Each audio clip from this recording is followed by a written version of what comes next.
جب سورج لپیٹ لیا جائے گا اور جب تارے بے نور ہو جائیں گے اور جب پہاڑ چلائے جائیں گے اور جب بیاہنے والی اونٹنیاں یوں ہی چھوڑ دی جائیں گی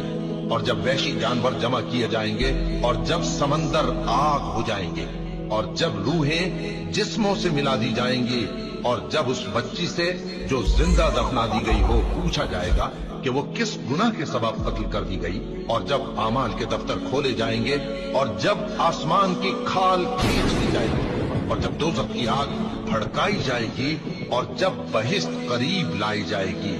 تب ہر شخص معلوم کر لے گا کہ وہ کیا لے کر آیا ہے۔ بس میں ان ستاروں کی قسم کھاتا ہوں جو پیچھے ہٹ جاتی ہیں اور جو سیر کرتے اور غائب ہو جاتی ہیں، اور رات کی قسم جب وہ پھیلنے لگتی ہے اور صبح کی قسم جب وہ نمودار ہوتی ہے کہ بے شک یہ قرآن اس فرشتہ عالی مقام کا سنایا ہوا پیغام ہے جو صاحب قوت ہے، مالک عرش کے ہاں اونچے درجے والا ہے، سردار ہے، ساتھ ہی امانت دار ہے۔ اور مکے والو تمہارے رفیق یعنی ہمارے پیغمبر صلی اللہ علیہ وآلہ وسلم دیوانے نہیں ہیں، اور بے شک انہوں نے اس فرشتے کو آسمان کے کھلے کنارے پر دیکھا ہے، اور وہ غیب کی باتوں کے ظاہر کرنے میں بخیل نہیں